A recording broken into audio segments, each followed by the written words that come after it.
नमस्कार। हिंदी के वीडियो में आप सभी का स्वागत है। तो आइए देखते हैं लेखक जाबिर हुसैन की यादों की खिड़की से सालिम अली जी के सांवले सपनों को। इस पाठ में हम पहले चर्चा कर चुके हैं कि 20 जून 1987 को सालिम अली जी का निधन हुआ था। इसके साथ ही महान व्यक्तित्व की मृत्यु पर लेखक की गहरी संवेदना और चारों तरफ उभरे दुख या पीड़ा का वर्णन भी हम समझ चुके हैं, पढ़ चुके हैं। साथ ही हमने चर्चा की सालिम अली की एक मिथक के रूप में। वाकई सालिम अली जी प्रकृति के प्राणों में बस गए थे। उन्होंने पूरी उम्र पक्षियों की देखभाल की, उन्हें प्रेम किया और साथ ही उन्हें सुरक्षा प्रदान की। इसी कारण उन्हें भारत के दूसरे सर्वोच्च सम्मान पद्म विभूषण से सम्मानित किया गया था। उनके द्वारा पक्षियों पर लिखी गई अनेक पुस्तकों ने भारत में पक्षी विज्ञान का विकास करने में अहम भूमिका निभाई है।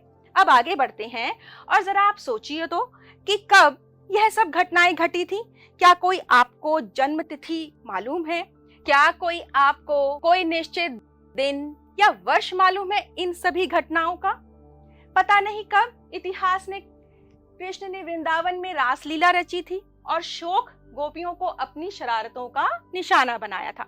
नहीं पता कब कृष्ण ने नृत्य किया था यानी कि रासलीला की थी, कब माखन भरे भांडे यानी कि बर्तन फोड़े थे और कब दूध छाली यानी कि दूध मलाई से अपने मुंह भरे थे, कब वाटिका में छोटे छोटे किंतु घने पेड़ों की छांव में विश्राम किया था।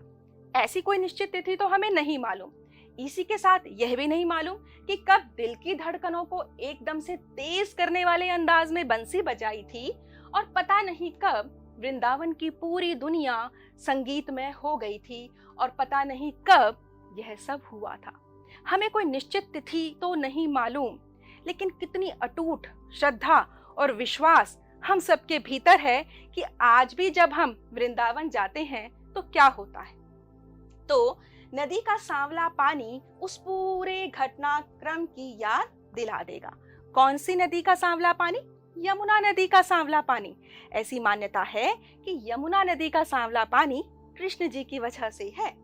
हर सुबह सूरज निकलने से पहले जब पतली गलियों से उत्साह भरी भीड़ नदी की ओर बढ़ती है तो लगता है जैसे उस भीड़ को चीरकर अचानक कोई सामने आएगा और बंसी की आवाज पर सब किसी के कदम थम जाएंगे। यानी कि लोगों के अंदर इतनी आस्था, श्रद्धा और विश्वास है कि पूरा वृंदावन कृष्णमय हो गया है। इसी के साथ लेकिन आज भी वृंदावन में हर शाम सूरज ढलने से पहले जब वाटिका का माली सैलानियों को हिदायत देगा तो लगता है बस कुछ ही क्षणों में वह कहीं से टपकेगा और संगीत का जादू वाटिका के भरे पूरे माहौल पर छा जाएगा। वृंदावन कभी कृष्ण की बांसुरी के जादू से खाली हुआ है क्या? तो यहाँ पर संकेत किया गया है एक निधिवन वाटिका पर कि आज भी शाम को निधिवन वाटिका को पूरी तरह से खाली करा दिया जाता है। ऐसा माना जाता है कि रात को वहां पर श्री कृष्ण नृत्य करते हैं। इसलिए जब सैलानियों को वहां से हटने का आदेश दिया जाएगा, उन्हें कहा जाएगा, तो सबके अंदर कैसे भाव आते हैं कि कृष्ण आएंगे और यहाँ पर नृत्य करेंगे। कितनी अटूट श्रद्धा और विश्वास है। जबकि अभी हमने बात की कि कोई निश्चित तिथि या वर्ष तो हमें उन घटनाओं का पता नहीं है। मिथकों की दुनिया में इस सवाल का जवाब तलाश करने से पहले एक नजर कमजोर काया वाले उस व्यक्ति पर डाली जाए जिसे हम सालिम अली के नाम से जानते हैं। तो अब प्रस्तुत हो रहा है आपके सामने सालिम अली जी का व्यक्ति चित्र। उम्र को शती तक पहुंचने में थोड़े ही दिन तो बच रहे थे। 91 वर्ष 91 इयर्स के थे सालिम अली जी जब उनकी मृत्यु हुई। संभव है लंबी यात्राओं की थकान ने उनके शरीर को कमजोर कर दिया हो और कैंसर जैसी जानलेवा बीमारी उनकी मौत का कारण बनी हो। लंबी लंबी यात्राओं पर जाते थे। दिनों महीनों वह पक्षियों की खोज में उनके संरक्षण में बिताते थे। तो लेखक यहाँ पर कहते हैं कि कैंसर ने भी उनकी मौत का कारण बनी थी।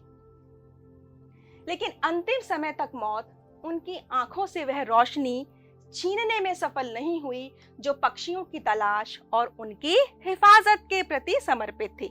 हिफाजत मतलब उनकी देखभाल करना, उनका संरक्षण करना, उनको प्रेम करना। सालिम अली की आंखों पर चढ़ी दूरबीन उनकी मौत के बाद ही तो उतरी थी, अर्थात वह जीवन के अंतिम क्षण तक पक्षियों की हिफाजत के प्रति समर्पित रहे थे। उन जैसा बर्ड वॉचर शायद ही कोई हुआ हो, लेकिन एकांत क्षणों में सालिम अली बिना दूरबीन भी देखे गए हैं। सालिम अली जी को बर्डमैन ऑफ इंडिया कहा जाता है। एकांत क्षणों में, एकांत क्षण कौन से होते हैं?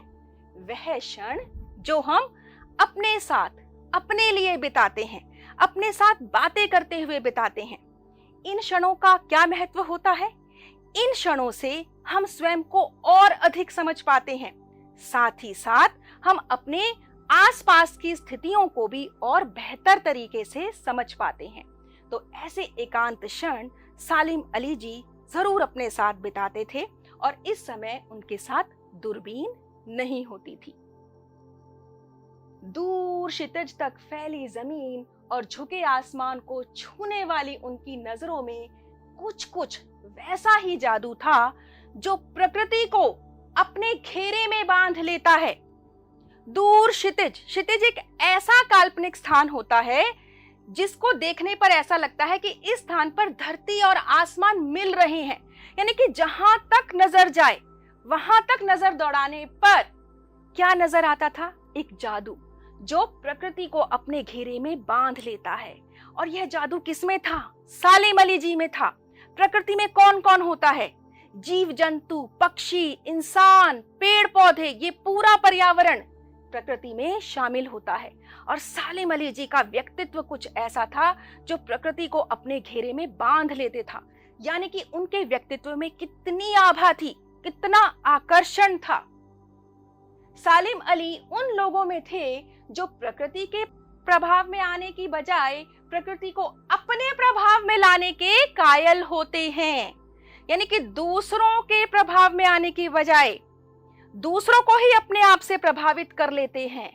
आप बहुत सारे महान व्यक्तित्व को देख रहे हैं, इन सभी ने प्रकृति को अपने प्रभाव में किया है, यानी कि अपने कार्यों से दूसरों को प्रेरणा दी है।